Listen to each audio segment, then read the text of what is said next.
everyone, and welcome back to my channel. My name is Susie. For those of you who just joined in, I do makeup and personal style videos here on YouTube. If you reach the end of this video and you like the content, please give it a thumbs up and subscribe to my channel. So for today's video, as you have already seen on the title, this is going to be a beginner's makeup tutorial using affordable makeup products. I am so excited. This is actually not the first time I made a beginner's makeup tutorial. Definitely nakagawa na ako in the past, and I will link it at the end of this video. But what I really wanted to do was sort of update that beginner's makeup tutorial kasi ang dami ng bago. Or ang dami ng kakaiba sa market ngayon na kapag beginner ka, baka ma-overwhelm ka sa dami ng pwede mong bilhin. Parang yung mga gusto kong bilhin. Yes, I actually wanted to buy new makeup for this video. Hindi lahat nasa stores. Which I find, okay nag-iba ng slight. So, if you want to see me transform from this to this, please stay tuned and watch this video. So, nagtali muna tayo para hindi masyadong magulo ang ating hair habang ginagawa natin ang ating makeup. I'm gonna try my best to give you a step-by-step on what first to apply and why. Una, I really wanted to share this with you kasi sobrang natuwa ako. You already know by now that my favorite moisturizer is the Urban Eco Harakiki Emulsion and Toner. Okay, so my nighttime moisturizer, okay, maglalagay na ako was actually discontinued. And I was so sad about that. Sabi ko, oh no, what will I use? The sales agent recommended the Urban Eco Harakiki Ampule. This is for nighttime, guys. It's not about this today, but I'm just sharing with you kasi meron ako na-discovering bagong sunscreen because I bought a toner and the ampule together. I got for free this Eco Earth Pink Sun Cream. And guys, I'll show it to you. Let me just apply. See, I'm that excited na nauna ko pang inintroduce yun. So, una, maglalagay tayo ng toner. Guys, moisturizers, you have to apply them. You have to use them. If you are one of the lucky ones who don't need it, then praise God. Ang saya, hindi mo kailangan. And then the moisturizer next. Kaya, buti na lang na-discover ko to. It was a trip in Korea. I really just wanted to buy face masks at that store. And sakto, I was given samples of the emulsion and the toner. And after that, oh my, it has become my moisturizer. And that was when pa? 2017. It's been years. And it has done wonders for my skin. Absolutely love this line. I have a friend who, I don't know if she uses moisturizers, but she did tell me in the past na she only uses sunscreen during the day. Sabi ko, buti ka pa, yun lang. But she uses sunscreen for daytime. That's her moisturizer already. So if you're one of those na wala namang moisturizer, okay lang. But make sure to have sunscreen. I found out late that you should put sunscreen. It's your protection. And now I'm gonna apply this and show you. So, ito siya. Guys, when I first bought this, sabi ko, nako, may white cast yan. Sigurado na ako. Sabi ko, sure na sure ako. But, when I finally applied it on my skin, see that? It's so moisturizing. Ang sarap. Hindi siya greasy. Pero once nalagay mo na sa face mo, parang wow. It feels super good on the skin. Like you can wear this. You can wear this all day. Ang sarap niya sa pakiramdam. And under makeup. I've been using this under makeup and it's so good. Next, this is important. You have to apply this. I have here the Glass and Glow Burt's Bees Lip Balm. You need this. As a beginner, you really must invest in lip care, moisturizers, yun lang. Kahit makahanap ka ng mid-range, okay din. Kasi sila yung mag-make sure na yung iyong makeup will stay on your skin and will be applied seamlessly. Kaya if you find a really great moisturizer, sunscreen like how I did this, and also lip balm, perfect. Why I love this one? It's like Rosebud Salve. It does not transfer Like if you apply lipstick on this, it's not gonna transfer or it's not gonna lift up your lipstick. It will stay like this one. So guys, again, the moisturizers and also this one, they're not quite affordable. Well, they are affordable, but they are on the higher or mid-range price range. Like this one is $5.25 for this lip balm. Pero guys, ang sulit. Kahit na $5.25. And the moisturizer line, you can buy them all for $2.5 or so. $2.5 to $3,000. Mura yun. Kahit pa paano, mura yun for skincare na sobrang ganda. Next is primer. Guys, I actually have two primers. One is the Careline one. Another is the Aqua Grip. I normally use this. This is my primer of choice. But you can also opt for this one. This is a tad bit cheaper than this one. But my most favorite is really the Aqua Grip. Parang sa lahat. This is the best one. Although, you can also opt for this kung hiyang ka dito, okay din siya. The only setback of this is the texture or the feeling of the primer itself. It's gel. And I feel like hindi siya ganun kakapit. Unlike this one. Ito kasi kakaiba. Kakaiba talaga. So, sige. Today, ito pa rin ang gagamitin ko. It's good to note that even with a primer, it's not something that you buy na, oh, sige, pwede na yan. Primer, okay na. No. You really need to find that perfect primer for you that will really ensure that the makeup will stay on your face. Iba talaga ang kapit ng makeup pag may primer.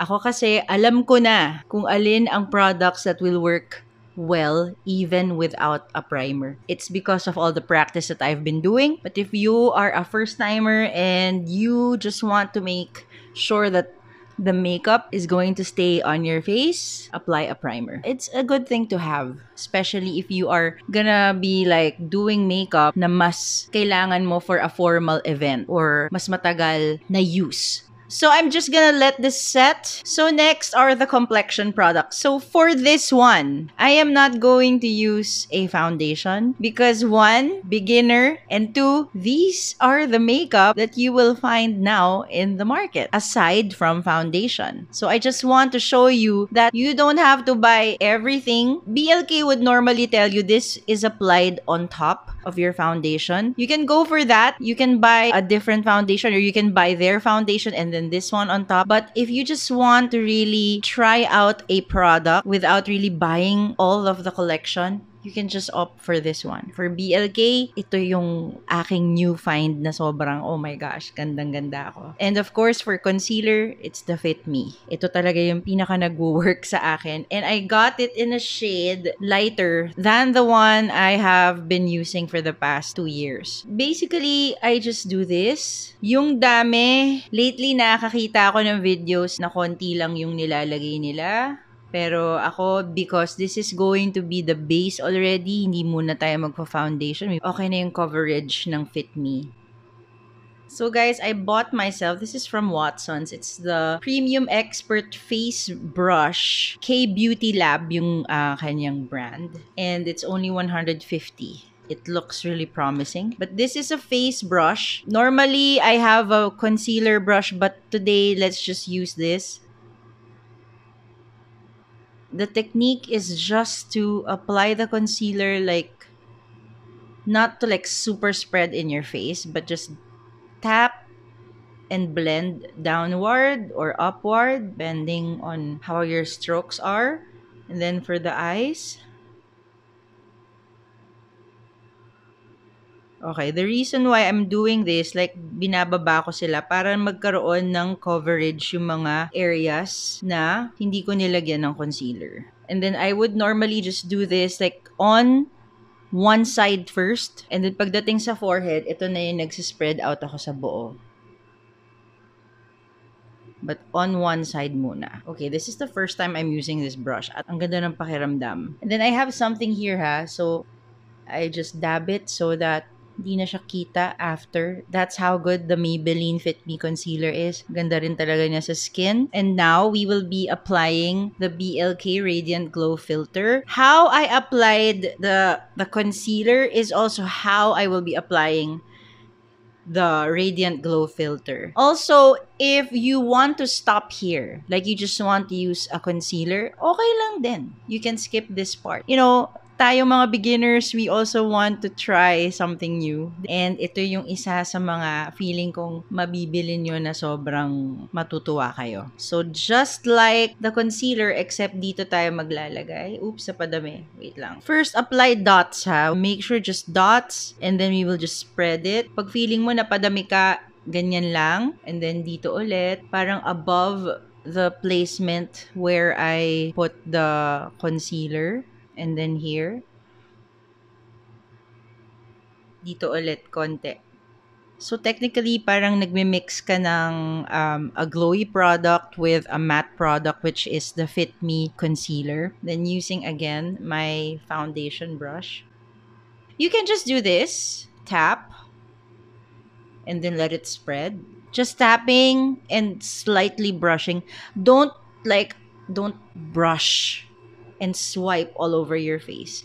The tapping ensures that the foundation and the concealer are tapped into the skin. If you have also been using foundation and not the Radiant Glow filter, okay lang din, because sometimes it's an extra step, right? And like me, I don't want too much complexion products on my skin. Like the maximum is just 2. And just tap, tap, tap. The BLK one, it really looks like skin. It's not mattified like other foundations. It's actually preference. If you want a mattified face, go for something like the Fit Me foundation, yon matte. The Lumi Matte also. But this one is a tad bit glowy and it is like skincare. So lately, I like that. I want my face to look healthy and not super mattified. Next, ito guys, medyo nahirapan ako kasi I wanted to buy like a single bronzer. Yung powder bronzer actually ang gusto kong bilhin. Kaso, hindi ako makahanap. I found like a contour palette from Nishido. I also didn't buy that kasi sabi ko naman, beginner nga eh. So magandang gumamit ng bronzer lang sana. And most of the products that the sales agents will offer to you on putting back the warmth on your face, mga contour stick. Kasi the best bronzer ay yung pinaka-light if you're a beginner. Para you can use it, parang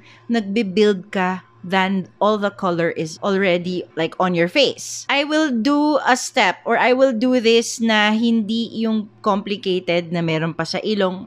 Doon lang sa parts na feeling ko hindi kayo mahihirapan. So find like the high part of your face. For me, it's here. It's from my cheek. And just apply like one thin line. Don't overdo it. Just here. Ganyan lang kakonti. Yes, because it's easier to add than to remove. And then, definitely here on top, like put a small X. Ganyan lang. And then here, a little bit lang. Little. Para hindi magmukhang muddy, just make sure na ganyan lang kakonti. Para yung blending hindi kayo mahirapan. Let's start with this. So, once you've applied the foundation or the Radiant Glow or the concealer, this is the next step. You have to add back the warmth to your face. Yeah, that is a necessary step. Ba't ka pa naglagay ng foundation? The foundation, like, put a filter on your face para mukha pa rin siyang flawless. So, don't be afraid to bring back the warmth into your face because that's how it is. So, ganyan lang. Again, dab, dab, dab, dab, dab. Do not wipe. Wag. Kasi, pag wiping or like brushing, baka mabura mo naman yung lahat na nilagay mo. Sayang. See, a little really goes a long way. Hindi mo kailangan ng sobrang dami. Okay, now the X marks. Remember guys, the trick to doing warmth back into your forehead is for the hairline and the forehead to look like, diba? Parang medyo may connection sila. Hindi lang todo like all black here and then wala nang nangyayari in this area. It's like a connection of your hairline.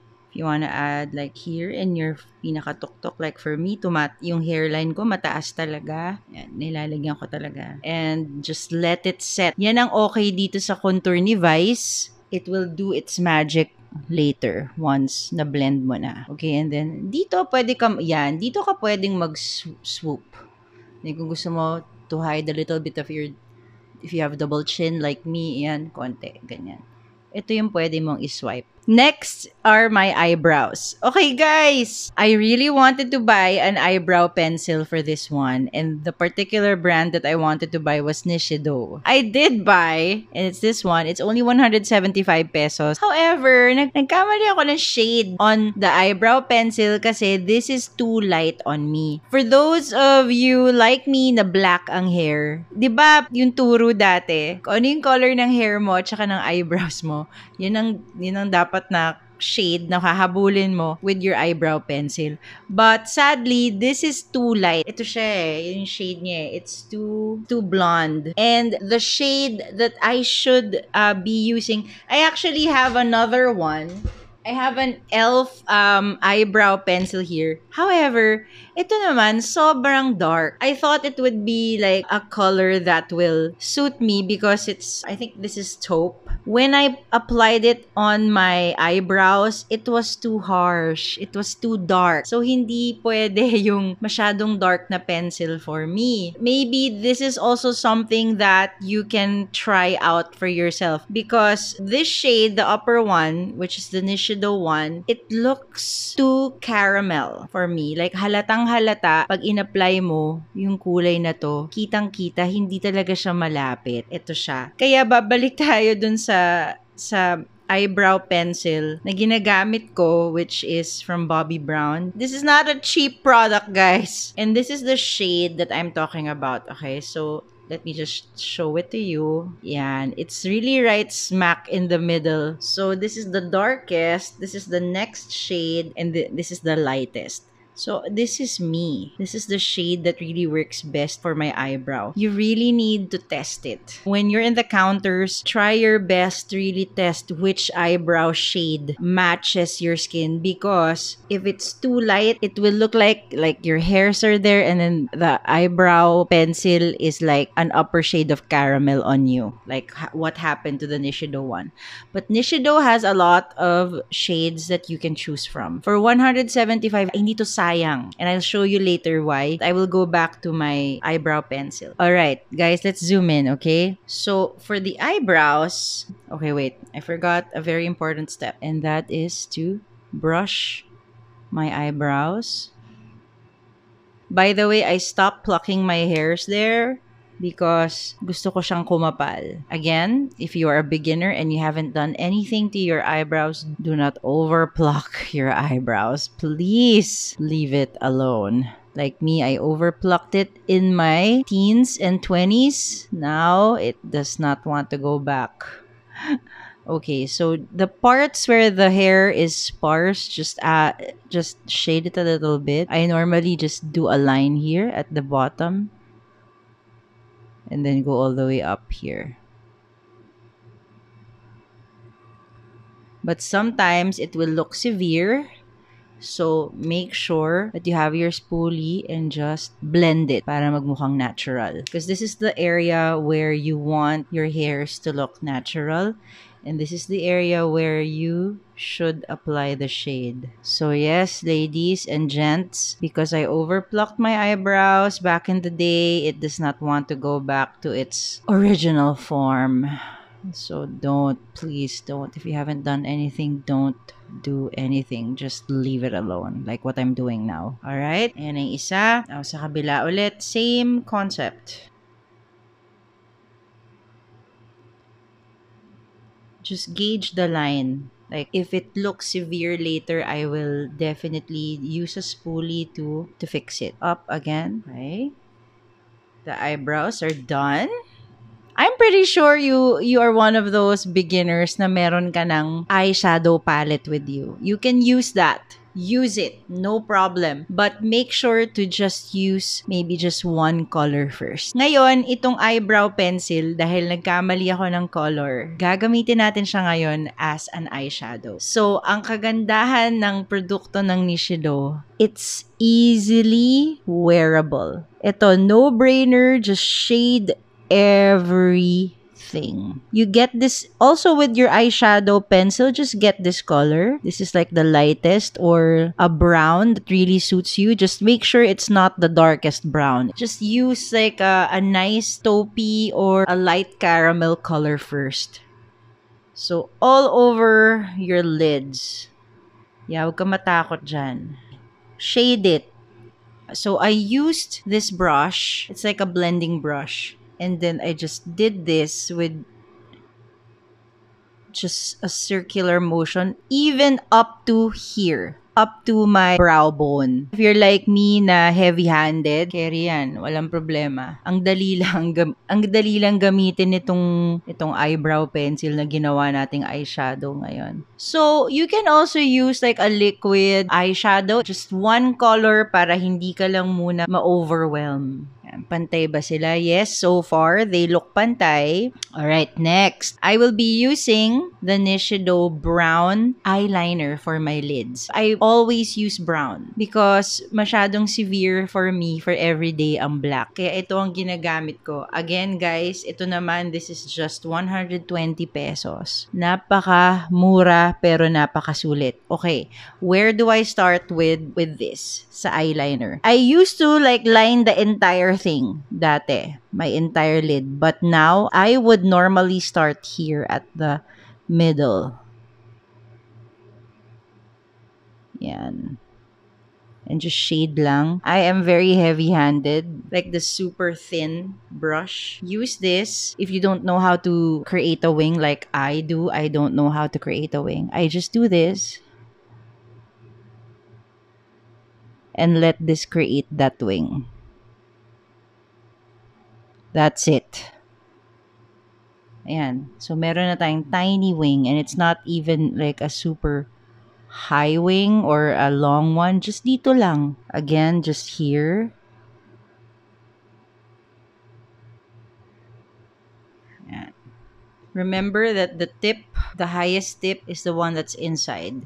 Para it will be the one that will drag the shade. Next is mascara. So, if you want to curl your eyelashes, please go ahead and do so. But for me, even at this age in my makeup, I don't. But if you will, sige, I got this from Shopee sa O2O. So, if you really want to like really curl it, just go ahead. For me, any curling product will do. For me, it's an optional step. Bumabagsak yung eyelashes ko. Eventually, kahit na naglalagay ako nito, make sure that from the ends, at wag mo na ma-poke yung eye mo, ha? Like I sometimes do. Just from the inner part going up. Ganyan lang. By the way, mascaras, they are the first to expire in your makeup. Like, ito yung pinakaunang natutuyo.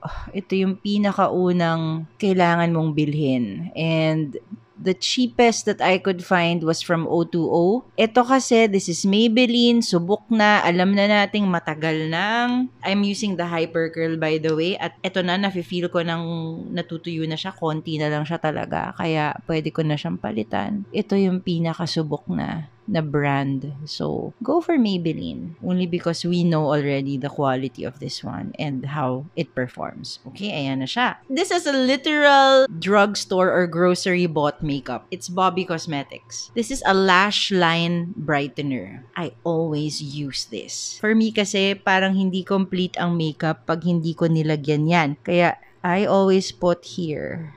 It's suddenly so bright and nice. That's why it's called a brightener. See? Diba? It does make a difference. Okay, another thing that we'll be using is, this time eyeshadow na talaga. And with this kind of brush, like this one, pwede rin to, basta dense. But I'll use this one. I have pala this one, the Milani Gilded Mini. Okay, guys, Milani, I think it's an American brand. I'm not really sure, but hindi to normally nahanap sa atin. But in Shopee, or if magpabili ka sa States, kahit saan, or napakadali naman na talaga bumili ng stuff from the US, this is a really great eyeshadow palette. The darkest brown here. This one. Okay? And then, apply it here. So that this shade is like the nearest sa aking eyebrow pencil. And then this one you can smear or you can use a fluffier brush. Ganyan lang. Para hindi lang siya sobrang linya. Yung application mo lang ang medyo precise. Nagagamit ka ng precision brush like this one. Oh yeah, another tip, please don't forget, let this meet going up here. Going up to your wing. We are now done with our eyes. Now, we are going to apply powder. Yes! Powder muna ha! I know, asan ang blush? Wait lang. Powder muna. But let me just admire the skin. So guys, look at my skin. Before we apply the powder which will mattify everything, ang ganda ng skin ko. Kahit na, lalo na sa camera, parang it's very glowy, it's very healthy, and it really does look like skin. It did not cover texture, by the way. One of the things as a beginner that I really wanted my makeup to do was cover the texture. I'm realizing now, sayang. I mean, ang ganda rin pala na you just let your skin be your skin and not try to really like shade it or cover it up. This time, I will be using another grocery or another Watson's or Shopee find. Well, it's not a find. It's so common. The Fit Me. This is one of the best powders that we have in possession. Ito yung powder na mas mura pa doon sa actually have the Airspun. This is amazing. This is really also a very, very good find. But if you're a beginner and you don't want to invest in a lot of powder like this one, you can go for the pressed one. I'm changing my mind. I think I want to use this one. I want to show you. I want to see how this will perform on the BLK one. You just tap para hindi ma-over. Kahit kakaunting pulbo ay okay lang. And then with just that, dab the brush and then go ahead. Again, tapping motion. Huwag mo ipahid. Tap the powder in. With powder, I normally don't use a lot kasi ang purpose lang naman niya is to sort of mattify or set your makeup. That's all. This will mattify a bit, but it will leave your skin a bit moisturized. Unlike the Fit Me one. Yun talaga matte. Isa pang reason bakit gusto ko tong coaty. Tingnan mo, parang walang overspill. You can really tap the powder and be like, konti lang ang lalabas and yun lang ang kailangan mo talaga. Pero kaya rin din tong powder na to. Ang laki kasi, parang walang in-between na size. Wala siyang maliit na size. Medyo mura naman din siya. Hindi siya mahal na powder. Nasa Shopee siya. Wala siya sa mall. For a really good powder na parang Laura Mercier ang performance, it's the Coty Airspun. Loko, parang hindi niya kinancel out yung radiance na nagagawa ng filter. This is a good match. Alright, next is blush. This is the reason why inuna ko yung powder bago yung blush. It's because, according to Nikki LaRose, paggagamit ka ng powder blush, like this one, mas magandang mag-powder ka muna bago mo gamitin yung powder blush mo. Ang reason behind that, this is just a guess ha, pero dahil may kulay to, iniiwasan siguro natin ng parang meron kang magiging bilog dyan or parang magsisettle yung product somewhere, yung powder will help with the formula of any powder blush. We are going to use this. Again, this is not in our local grocery or department store. This can be found elsewhere, Lazada, Shopee, and also abroad. Bakit ito ang gagamitin natin? Among all the blushes that I have used locally, locally it's this one. It's the Ever Bilena Pillow Pop. But this is liquid. So, para sa beginner, di pa ito yung masasuggest ko. Pero kung matapang ka, gamitin mo to, pero use it before the powder. The good thing about this powder blush, also according to Nikki LaRose, is that hindi ka magkakamali with this one. This is the Luminoso Baked Powder Blush from Milani. If you want to use an angled brush like this one, yan, just dab. Yan, ito, dahil napaka-dense niya, ito ang pwede mong itap sa likod ng kamay mo. Just here, make sure, tap ulit, or make a circular motion, and then just go up. Mas lumabas yung kulay. Yan, no? And then remember, if you're an older girl like me, maganda if you apply your blush like here on the tops on your cheekbones. It still works, like your mom telling you to smile, and then you apply the blush like ganyan, and then go up. Remember, the angle is ito yung pa-sweep. Remember. So just tap here and then go upward. See what I mean about this Milani blush? I think we have like the Spotlight, the Ever Belena one, but I haven't bought that. Yun, baked blush din. Maybe you can try that if you don't have the Milani. Ito talaga beginner friendly. If you want to put a little bit on your nose, yeah, sure. Go ahead. Remember, tap, tap, tap. All right, next are the lips. Okay, now that I finally know how to apply a lip liner, I now use it like every time. There are a few that I've tried in the past. I have tried the lip glaze, and I've also tried the BYS one. This is about 100 plus lang din.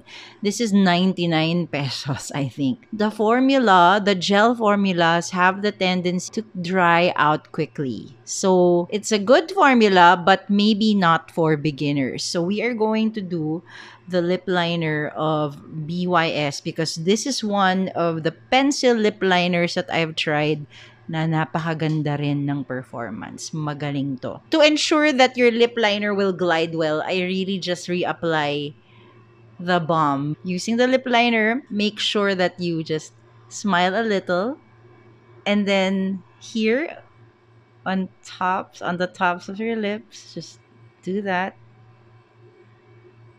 and then just glide all the way through, but not all the way in. Okay, that's for another time. Just here lang on top. And then shade everything. Yes, you heard me. Shade it. By the way, this is the shade Flesh. Ano mo, ang ganda oh. Parang wala. And then below, smile again.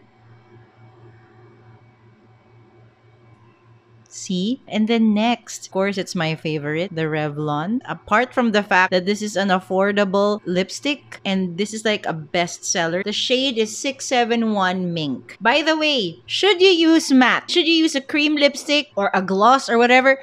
It's really up to you. Even as a beginner, I really started off with the regular bullet lipstick. Nowadays, the automatic lippy are like the lip balms, the lip oils. I will just put this on top of my lipstick. This is also an affordable lip cream. This is also from Revlon. It's also preference. It's really up to you. You can just use this one and then that's it. But for me, I really like my lipstick. So the 40-year-old guys and girls here will still use this one because this is what we've been used to all these years. So whatever makes you feel comfortable is the one that you should use. So let's go na.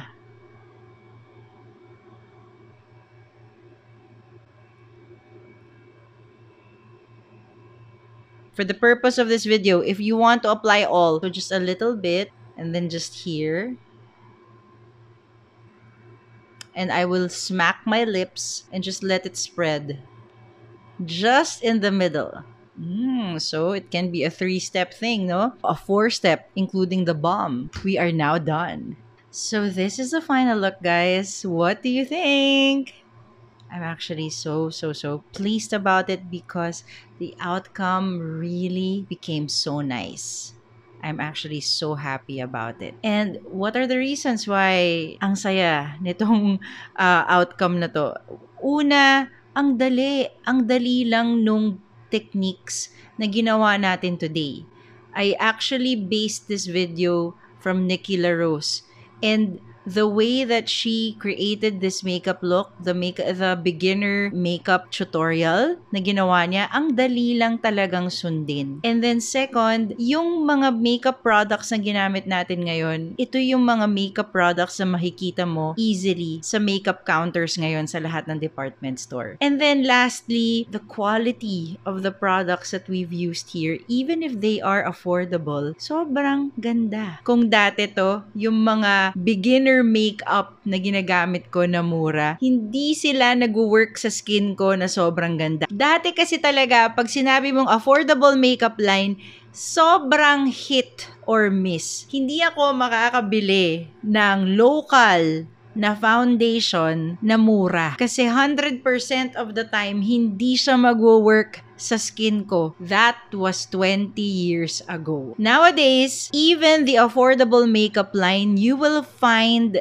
really good quality makeup na will match the high-end makeup brands na matagal na nating alam. It's so refreshing to know that na kahit pumunta ka sa grocery, mahahanap mo sila. Andun sila. Pero guys, we will test this out. So gusto nating malaman mamaya ano ang magiging itsura nito at kung ano ang dapat mong gawin pagkatapos. Let me just take a break and we'll get back to you maybe about an hour and a half or 2 hours. And so we are back. I've already had my lunch, coffee. Nagbabad ako sa baba kung saan mainit. Like I always say, ang galing kasi meron akong mabibigay na input sa inyo. So ano yung mga chances na pwedeng mangyari kapag bago ka lang naglalagay ng makeup? Una, I tried to review some of the videos that I did earlier and I found out that my eyebrows are not the same. Not that they should be. Remember, your eyebrows are not twins. They are sisters. So there is always that tendency na may mamamali ka sa kanila or hindi talaga sila magiging pantay. And this happens as a beginner. So what do?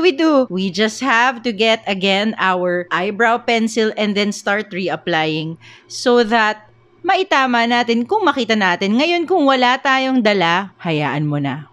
Wala na tayong magagawa. Kung wala kang dalang eyebrow pencil or kung gusto mo makahiram ka, pwede rin naman. Pero kung wala, okay lang. Hayaan mo na siya. Really just look where you think nagkulang yung eyebrow. Guys, that's all. That's all you need to do with makeup. Make sure you bring a pouch. All of the makeup you will be needing, ilagay mo na doon. Like a retouch for powder. Maglagay ka na rin ng pangkilay, blush, lipstick, lip liner, lip balm. So next is the skin. Let me just dab with tissue. So I have my tissue here. Share with you first yung itsura ng makeup. Very flawless pa rin siya. Hindi humulas. And that's really good for beginner makeup because you need makeup that will last you at least 4 hours or 5 hours na gamit mo siya na hindi ka bibiguin. The difference now, I can be able to tell you. I noticed that there's more texture peeking through with the Coty Airspun as opposed to the Fit Me one. This will blur your skin. So let's dab now with the tissue. No transfer, like we already know this, no transfer. If you're looking for a blurring powder, the Coty Airspun is not it. Ito may kaunting reaction. There is transfer na. Kahit na meron na tayong first layer ng powder, pwede pa rin tayo mag-retouch and yun naman talaga yung purpose nito eh. Ang purpose ng pressed powder, it makes it easy for you to retouch outside when you're already like in your event, nasa labas ka na, nasa work ka na, hindi to messy sa bag. Now, let's just retouch. Ayan, so matted na ulit ang skin. So, okay, now the lipstick. You know, if you want to wear like gloss, definitely lipstick will come off. No matter what kind it is, it will come off. Judging my lips now, even though I had my coffee, I had my lunch na, ang ganda pa rin. May kaunting color pa rin yung lips ko. Hindi siya totally nabura. Which is a good thing because at least you don't have patches. Hello, Revlon. Ang tindi mo rin talaga, oh. Cream lipstick na to, pero wala. Okay na okay pa rin siya. Ngayon, magre-reapply lang tayo ulit. Dapat nga para nauubos sila. Sa totoo lang. So, again, with the lip balm. So, just reapply. And I could see in my lips now that the lip liner did not totally come off. Now, the lipstick and the lip cream from Revlon.